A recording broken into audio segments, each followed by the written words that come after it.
I ranked every hero in Overwatch 2 by how hard it is to one-trick them to Grandmaster. For those of you who don't know, one-tricking is a phenomenon that occurs in Overwatch when you play only one hero and you can't switch. Climbing to Grandmaster without switching proves not only that you've mastered your hero, but also that you've mastered the art of not giving a when your teammates inevitably tell you to switch. Without further ado, let's get into this video.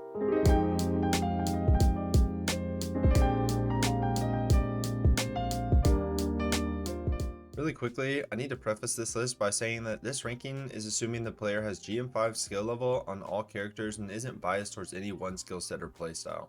Starting us off at number 38, and in my opinion, the easiest character to one-trick to GM is Soldier 76. Frankly speaking, Soldier gives you all the tools you need to climb to GM and then some. Teammates? Who needs those anyways? He has incredible survivability with sprint and his heal, long range, consistent hit scan damage, the ability to burst targets, a powerful ult if used correctly, and basically no bad matchups. Even into snipers, he does well with his incredibly annoying strafe patterns, helix on a short cooldown, and the ability to flank quickly to get a good angle. I don't really think any more needs to be said. Illari feels like the Soldier of supports. She has powerful single target healing, the ability to self-heal with Pylon, outrageous killing potential for a support, and decent movement to boot. She can duel the majority of the damage characters in the game and fare well both with and against a variety of team comps. I might be ranking her too high due to how strong she currently is, but I'm trying not to take into account current balancing in this ranking. I remember watching Awkward's unranked to GM on Illari. In the first game, I couldn't really tell if she was a support or DPS. Blizzard kinda said, why not both? Winston has been a staple of good tank players from the very beginning of Overwatch 1. His power to solo kill poorly positioned heroes makes him lethal in the hands of a GM player. Bubble remains one of the most underrated mitigation cooldowns in the game as well, and allows him so much flexibility in who he targets and when he can get in and out. Watching a good player run a lobby with Winston is more satisfying than flipping over your pillow to the cold side after you woke up in the middle of the night. I can already see some of you angrily scribbling in the comments though, but Rekt, what about Reaper or Bastion? Okay. I'm joking, sort of. While these matchups are more difficult, it's possible to play around them, and if you don't believe that to be true, pick Reaper the next time you face a good Winston. It can be surprisingly difficult to keep up with his tempo and deny his value.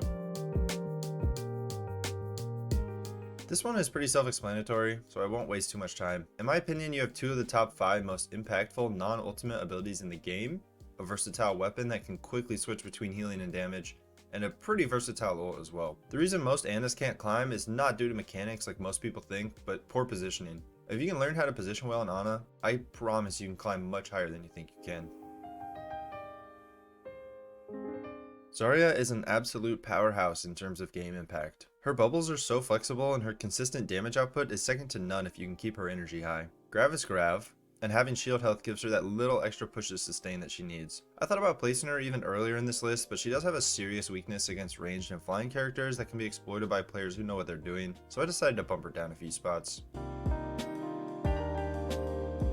I know Reaper's not a popular pick in the meta right now, and some people are even calling him the worst DPS. That doesn't change the fact that a GM Reaper main would actually tear through the lower ranks. The cool thing is you don't even need to be good at Reaper to be good at Reaper. Weird, right? His kit is all brain, no aim, so anyone who's mastered positioning in any role will find themselves very proficient with Reaper. There are multiple examples of players doing unranked to GM with 100% win rate on this character. You can make an argument for him being the easiest character period, but I think with his obvious weaknesses, there are easier characters than him.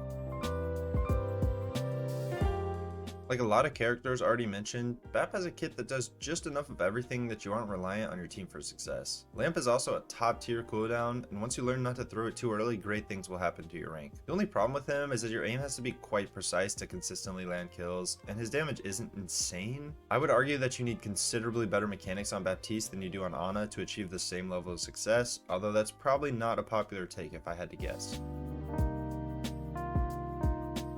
Sojourn sits in a weird place in my mind, as I think she's probably better than Soldier in a lot of situations, but she doesn't provide quite as easy of a path to GM unless your mechanics are absolutely insane. Even if you aren't an aim god with 12,000 hours in Kovacs, it's still pretty easy to climb with her. Tanks get shredded by primary fire now if they get too close, and her one shot is still very potent to anyone who's not 100% healthy. Her survivability is excellent, and people still get triggered if you hit a few shots with her, probably because they're still traumatized from the first few seasons of the game. I know I sure am.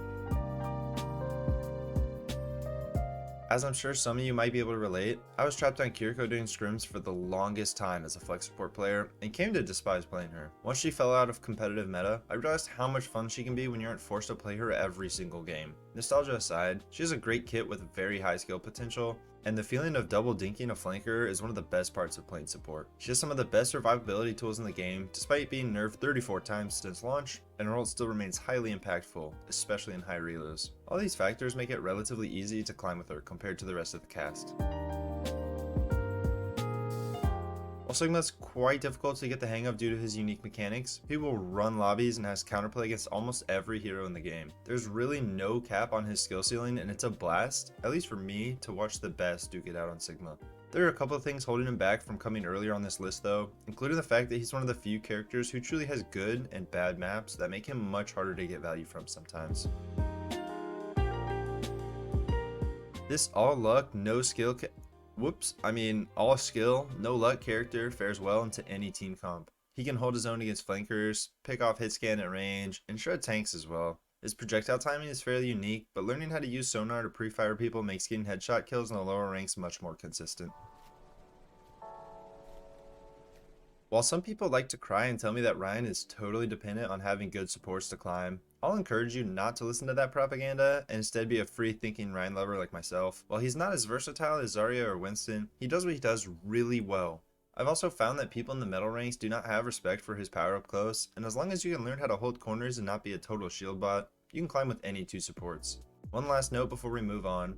If you love Ryan like I do and want to watch some really good Ryan gameplay, I highly recommend going and checking out LH Cloudy. His expertise on Ryan is unreal, and it's not an exaggeration to say that he could smurf in the top 500. He also did an unranked to GM on Ryan only without using his shield, which just proves how much mastery some players have over the hero. I was pretty split on this one, as everyone knows his damage potential is the highest in the supports, and he's the only support with a real one-hit kill mechanism.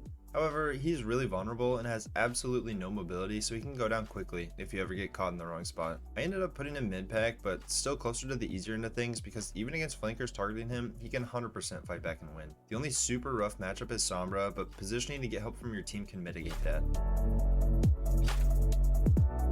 If we were talking about the old Roadhog before the hook and damage rework, then I would put him in the top 3 easiest characters for obvious reasons. Now, it's a lot less consistent to get solo kills, although it's still supposedly possible. I believe he can still carry, it's just more difficult than it used to be, although Pigpen helped with getting solo kills recently, so maybe there's an argument to be made for him being earlier on this list. Something to keep in mind though is playing him without a Kiriko can be excruciating if the enemy swaps to Ana, which they almost certainly will. While I personally can't play Echo past a silver level, some people make her look like she's the best hero in the entire game. Her kit allows for very creative plays and very quick kills.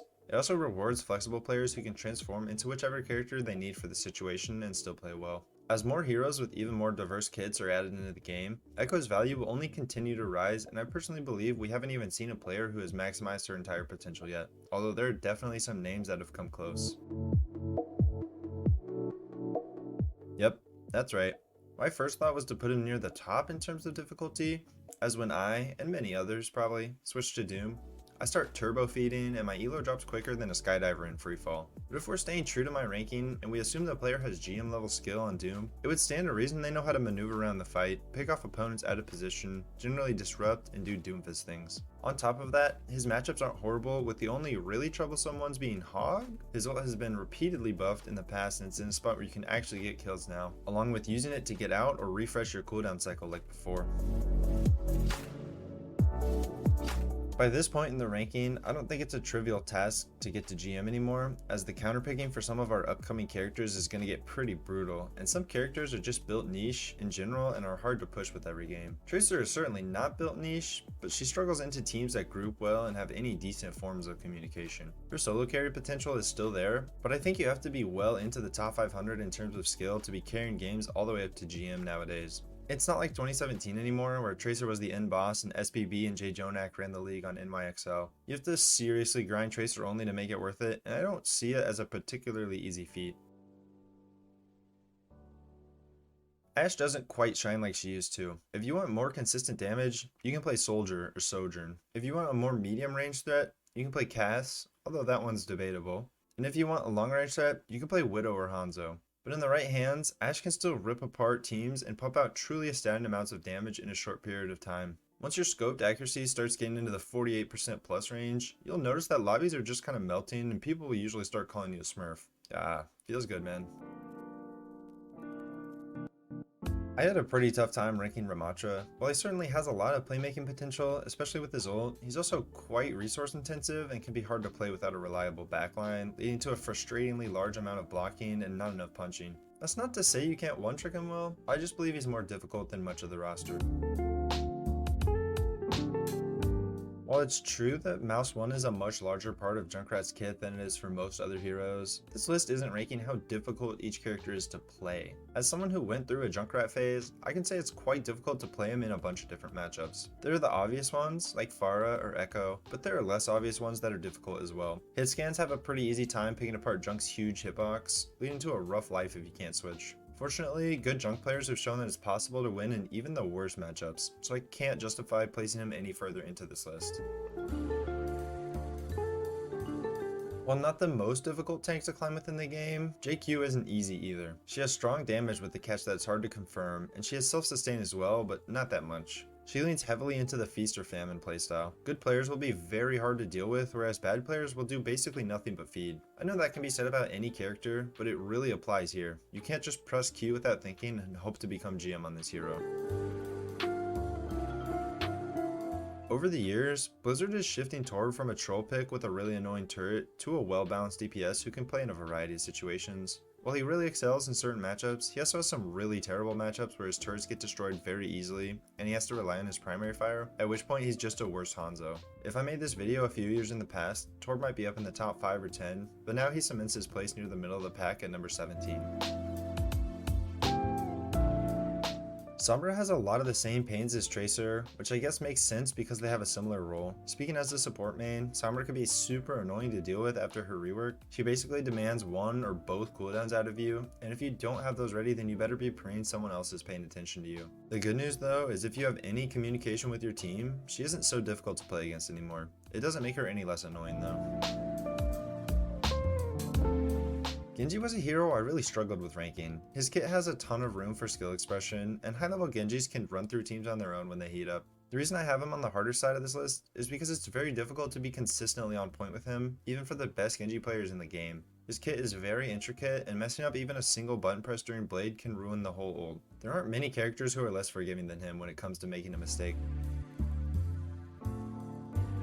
Next up is D.Va, and although I'm personally a big D.Va fan, I think she really struggles in a single tank game. In Overwatch 1, a good D.Va player was the perfect off tank and could be played effectively into any matchup in the game. 1 second you're matrixing your main tank to help take space, and the next second you can peel for support, and then shortly after that you can fly up to the high ground to contest the enemy DPS. In a single tank matchup though, your team often falls apart if you leave them alone for too long, especially at lower ranks. I know you've all had this experience. You queue up for a casual game of tank and pick ball. Before the spawn door even opens, you've been asked to switch to a real tank. D.Va suffers from the same issues. When she's good, she's really good, but it doesn't really happen that often. Also, don't even get me started on how many tanks swap to Zarya the instant they see a D.Va. GG, easy, go next. Another surprising entry this far down the list is Bastion. While currently strong in the meta, don't let that cloud your mind into believing it's easy to one-trick him. There are plenty of matchups that Bastions just hate, and good tank players know how to save their mitigation cooldowns for assault mode. His kit is the opposite of versatile, and you basically aren't a real player the entire time tank form is on cooldown. That being said though, I think someone did a Bastion unranked to GM with no tank form a few years ago, although I couldn't find it when I looked for it, so maybe I'm just imagining it. For someone with a lot in her kit, Mei is difficult to climb with. On one hand, you have long range poke, short range damage, self-heal, and the ability to split the enemy team. On the other hand, the short range damage is underwhelming. Her self-heal takes her completely out of the fight and locks her in place, and her wall has 250 HP and people can break it in less than a second. Yes, shooting Mei wall is a good idea. Please shoot the Mei walls, people. Really, the only thing that Mei excels at is anti-flanker, and if that's the goal, then why not just pick Torb? She's a jack of all trades, master of none. Just compare her to Soldier and you'll see what I mean. They have a lot of the same capabilities, but he does everything better than her. Falling just short of the top 10, we have Cassidy. Jeez, can't believe I'm still mixing that up in 2023. Cassidy is a comfort pick for a lot of people, me included, but he doesn't really have a lot of skill expression. Basically, if you want to get to GM, just have good aim. That's literally it. Blizzard's trying to fix this, but they haven't had any real success yet. The damage reduction on his roll usually happens on accident, and Deadeye is an auto-locking ult that gets cancelled every second cast. If your aim is good enough to get to GM on casts, you can probably play a little bit of Sojourn, Soldier, and Widow and get the job done much faster, but that's not what this list is about, of course. The climb is starting to get really tough now. So you're a GM5 Widow? Say hello to my Tesla cannon, and my stealth plus virus, and my unbelievably aggressive Lucio play. You get the idea. If you get even a few picks on Widow, expect the entire enemy team to swap up what they're doing. Good one-trick Widows will know how to get value just by distracting the enemy team, because they'll be doing that as much as they'll be doing anything else. There are also maps where it's just super hard to play Widow due to having bad sightlines. While her carry potential is the highest in the game, consistently winning without swapping is extremely difficult. Next time you look at someone's profile and see that they're winning 80% of their games on Widow, realize that they're probably only playing her on her best maps with a proper support line and switching if they aren't hot or getting countered. Orisa is good at precisely one thing, staying alive. The problem with her is, well, everything else? Mobility? Not really. Kill potential? Much lower since the fall off nerfs. Good ult? Don't make me laugh. She doesn't even have a great matchup into Hog anymore, as his heal isn't on that long cooldown. If you just want to stay alive, then pick Orisa. Otherwise, you're probably better off on any other tank. This one may surprise some of you for the same reason Junkrat might have. Moira is not an incredibly complex character to play, so it can't be that hard to climb on her, right?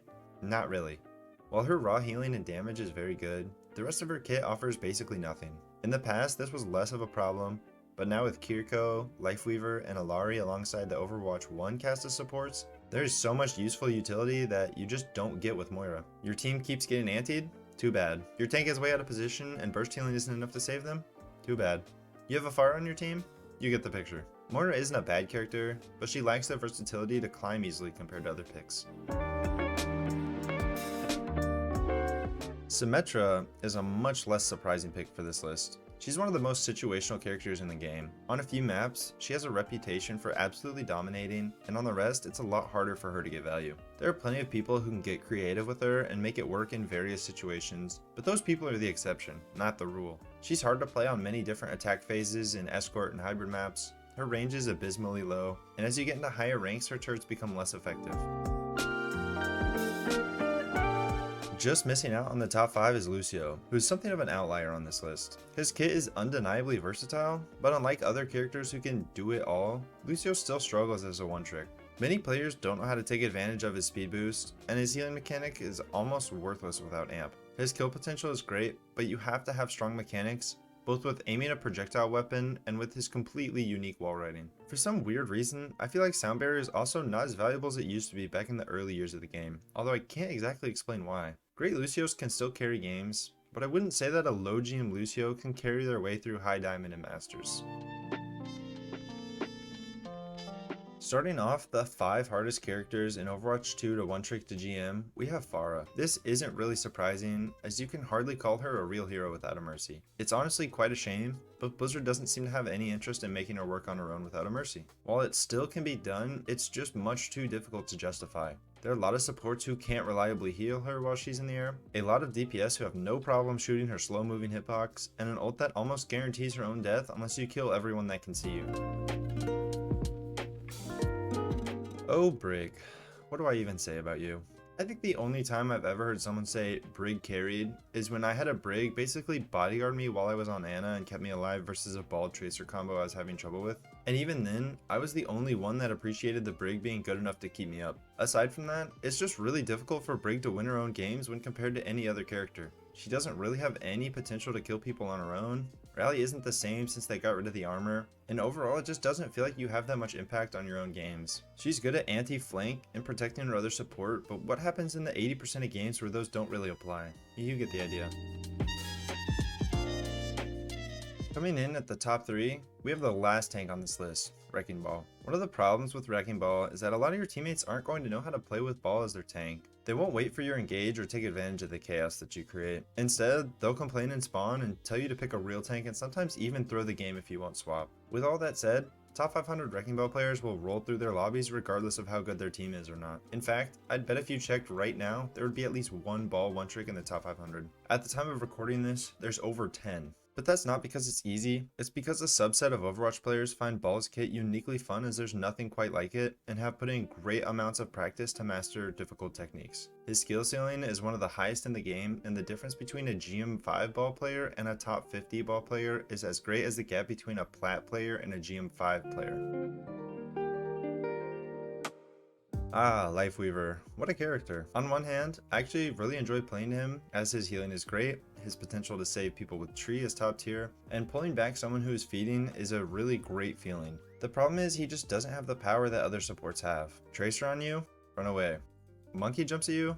Run away. And while yes, he's good at running away, it's not good for his ability to win games. One of the main differences you'll see between Plat or Diamond supports versus GM supports isn't the amount healed per game, but the amount of damage they do per game. Usually the healing is about the same, while the GM player can fit in around twice as much damage per 10 minutes as lower level players. On Lifeweaver though, your damage is almost completely irrelevant. All you can do is heal your team and pray they win the game for you, and that makes it extremely hard to have a high win rate with him, unless you're queuing with players you know are good. If you need proof of this, go check out Boger's video on unranked to GM Lifeweaver only. It took him hundreds and hundreds of games and was basically mental torture how he describes it. All I have to say to anyone trying this challenge is good luck, and I hope you're already a top 500 player before you start this. And the hardest character to one trick in the game, which shouldn't be a surprise to anyone, is Mercy. I used to be a Mercy hater for the longest time because I didn't feel like it was fun to play a character who's so dependent on their team. That was until I actually started playing her and realized how fun she is with her ability to get out of trouble and just zip around the battlefield. And that's the beauty of Mercy. We play her not because we are obsessed with winning all the time, but because we enjoy her for what she can do and get joy out of those feelings. And isn't that what video games are all about in the end? That's going to wrap up this ranking today. Be sure to let me know down in the comments what you agree or disagree with from my list and why. If you made it this far in the video, I'd appreciate it if you subscribed. It's free and you can always change your mind later. That's all I have for today. I hope you all enjoyed. See you in the next one.